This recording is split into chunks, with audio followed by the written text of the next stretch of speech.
and our next meeting will actually be on Halloween, so I'm excited for that. Today is Tuesday, so I wanted to share a new concept, and actually a big assignment for this program is our 30-day challenge, and it begins today. So hopefully you all can watch this sooner than later, because if we start today, it's exactly 30 days that you'll end just in time for Thanksgiving, so you can enjoy whatever it is on Thanksgiving that lights you up without any worry about it being affected by your challenge. But everyone's challenge is going to be different. So my ask is that you pick something that you give up.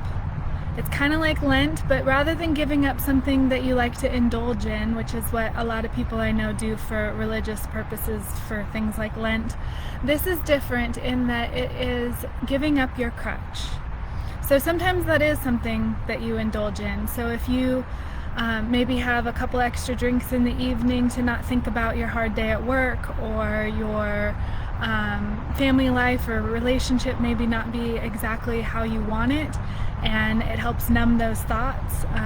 Some people can give up drinking as their crutch. Maybe it's chocolate, maybe it's overeating, maybe it's desserts. So I've done a lot of these, and I believe that 30 days is a good amount of time, and I'll share with you why. But first I want to share a few examples of when I've done this and how effective it has or hasn't been from time to time, so that you can really make the most of it for yourself. So I think the first time I did this was several years ago. I don't even know when, but I was single, dating, and was just starting to become an entrepreneur, and decided to give up drinking for 30 days. And I wouldn't consider myself an alcoholic at any point, but I was in sales, and so a lot of my afternoons would end up at a bar to either treat clients to drinks, or meet up with networking people for drinks, or to meet new people, just being out and about and making myself available. So it just ended up being a lot of evenings with drinks, and being plural, more than one, most evenings, most nights of the week. And I just wondered, is it really serving my sales numbers the way I justified it with? And so I thought, hey, I'll give it up for 30 days and see what happens. So the idea behind it is to give up something not for punishment, not as torture, but to learn. So being without your crutch for 30 days opens you to a clearer concept of why you use it, when you want it, and what you can do instead of it to either deal with the emotions that it's helping you cover up, or enjoy life without it, or learn new ways to cope without it. So it all depends on what that crutch is for you, and what the observation will provide. But the whole point of this is observation. It's not anything negative. So just open yourself up to, what do I want to learn about myself? What is currently holding me back? And what would life be like if it wasn't? If it wasn't part of my life, if it wasn't holding me back, if it wasn't keeping me from living life as the fullest, best version of myself. So whatever that is, let's do without it for 30 days and see what happens. So I did it for 30 days without drinking, loved it, learned a lot about myself, primarily just that it wasn't as necessary or even as effective in networking as I thought it was. And was able to kind of cut back on that, which actually helped my budget a lot as well.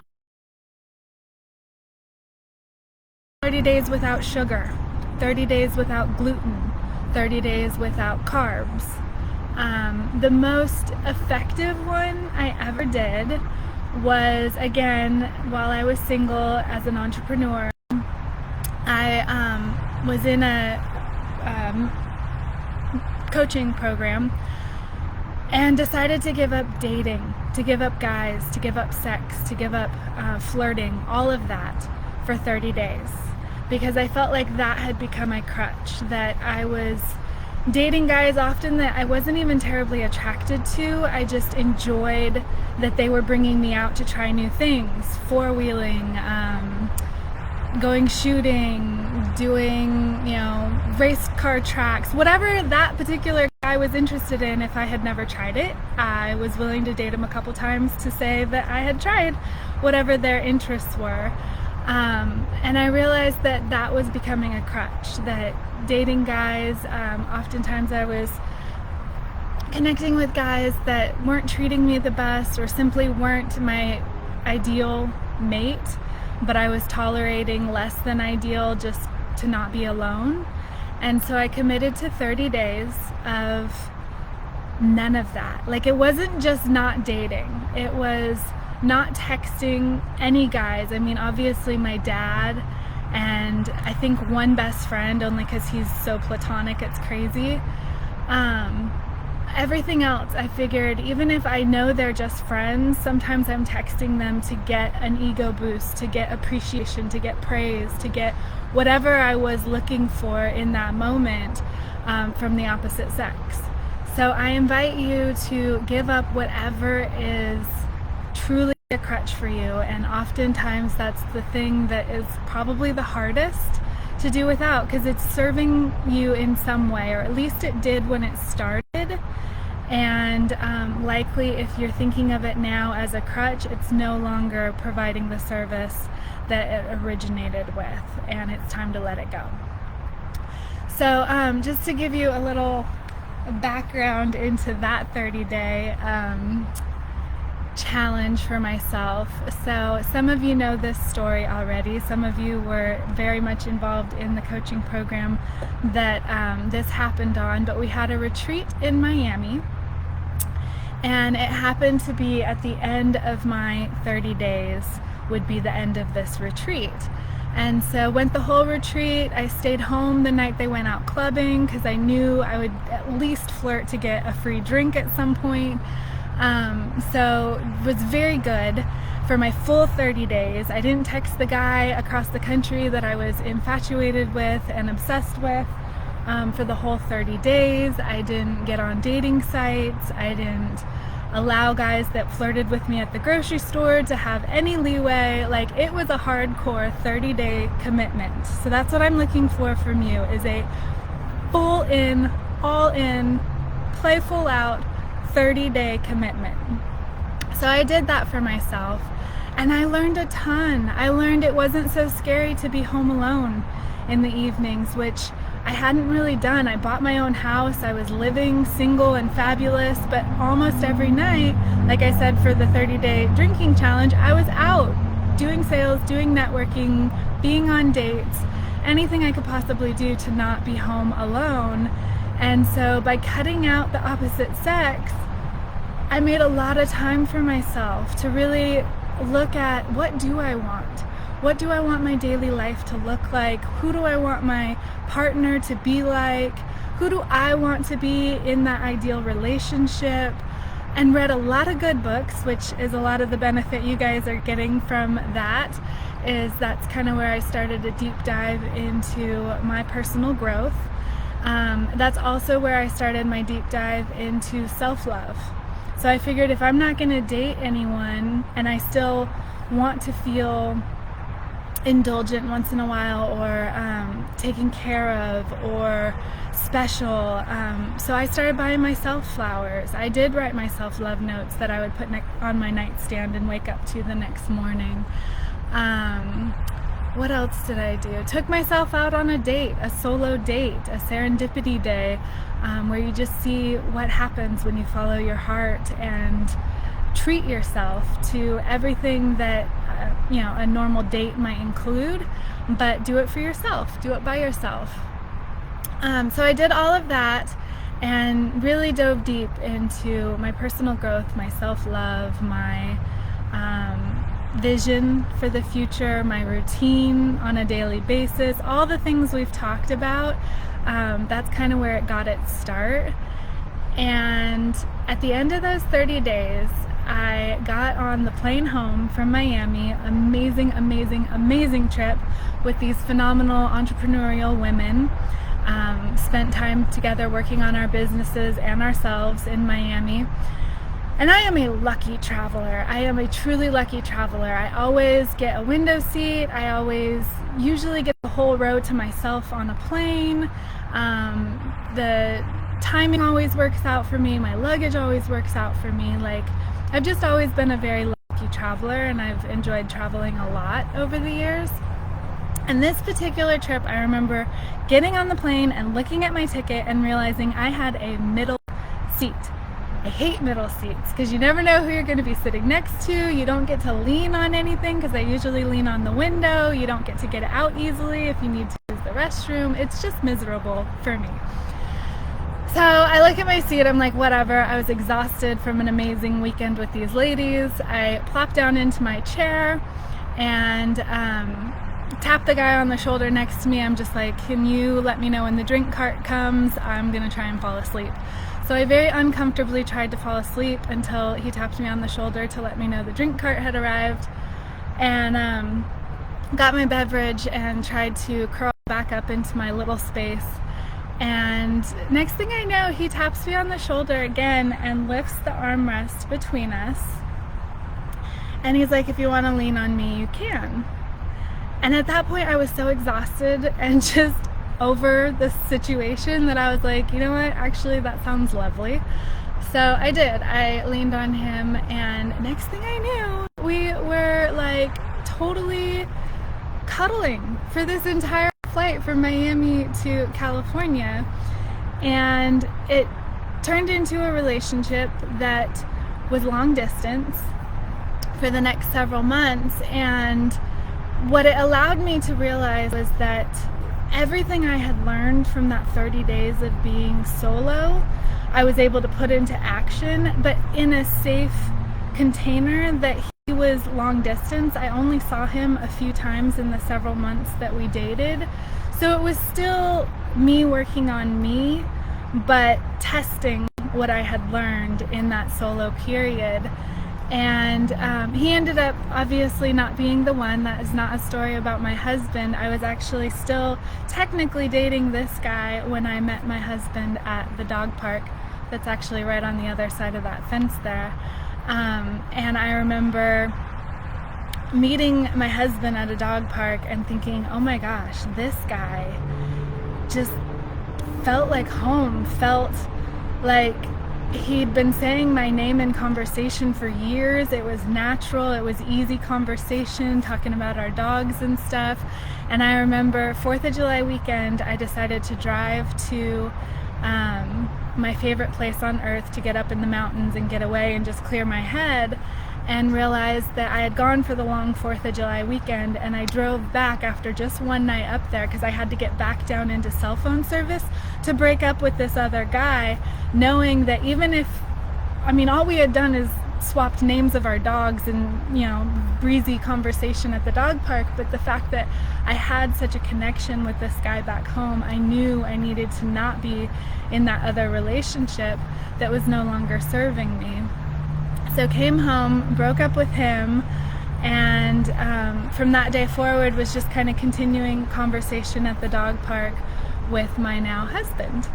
So all of that, long story to share a little bit about me, but also to share the depth of knowledge that you can gain in this 30-day challenge. So that was probably the most effective 30-day challenge I've ever had, because it gave me such an open container to discover myself, to love myself, and to really know what I was looking for in the next iteration of, for me, it was relationship. But also, you'll be amazed, I've talked with some of you about this on your one-on-one calls, but as soon as you change your energy, you become a magnet to the universe to send you things that are going to facilitate your transition. And for me, it was meeting that guy. It was a very serendipitous occasion, and how we all met was very, you could just tell that stars were aligned and it was for a purpose. And I absolutely do believe that that was for a purpose, but he just wasn't the one.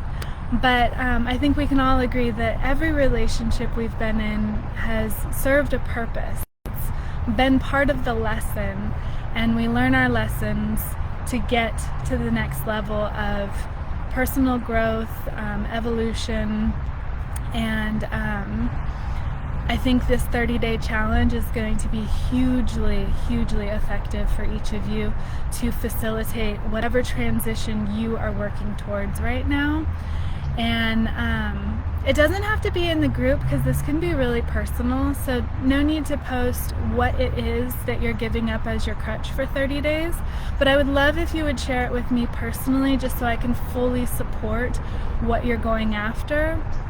And I'll be honest, I've done some challenges where I've given up sugar or drinking or whatever, and the timing just wasn't right, so I didn't complete the full 30 days.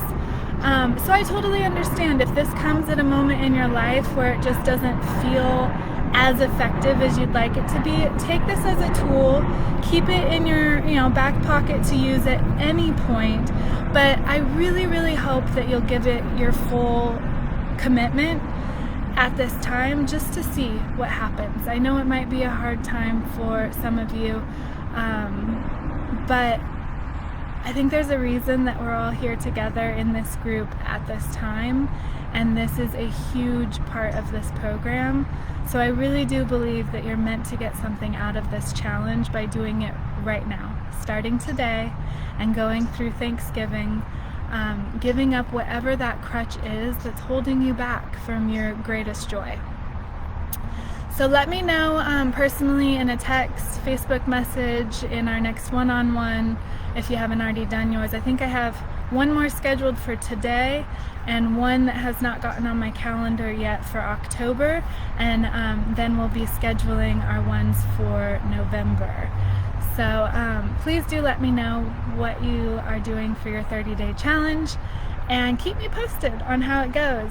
Sometimes it can be really difficult. Sometimes we slip back, and just know that if you do slip back and all of a sudden, if you're giving up guys, you accidentally text someone and realize afterwards that you only did that for the attention, or you end up flirting with someone because you're out with girlfriends and that wasn't the intention, but it happens, or you have an event, a wedding, and if you're not drinking, they're gonna think you're pregnant or something, or it just wouldn't be as fun. It's girlfriends maybe you haven't seen in forever.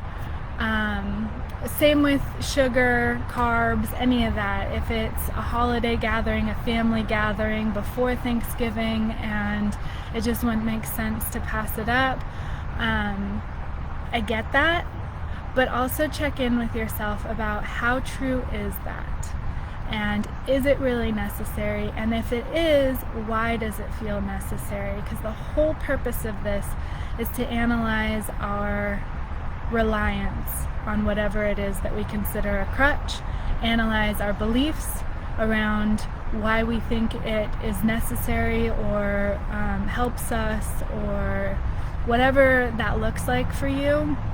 I truly believe that given the right commitment, which we've talked about takes self-love to keep commitments to ourselves, we can absolutely do 30 days without whatever it is that's holding us back, and I invite you to do so. Is there anything else that I wanted to share on this topic?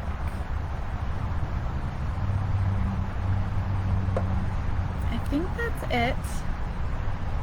So yeah, that was a lot of information about me, but it just gives you some ideas of what's possible. And all of the challenges I've done, the ones I haven't completed successfully, which 2 of them I didn't, and at least half a dozen that I've done very successfully, have all taught me something. So just go for it, see how far you get, and then if it becomes more of a challenge than expected, that means it's working, and I am here to support you to look at why it's hard and look at ways we can make it easier without giving up, and to really learn the most we can about ourselves in this process. Alright, does that sound good? So that's it. That is your weekly homework assignment, concept theory, everything all rolled into one big 30-day challenge. You ready for it? Let's do this. Alright, ladies, you're amazing. You can absolutely do this. I'm here to support you. I love you. Good luck.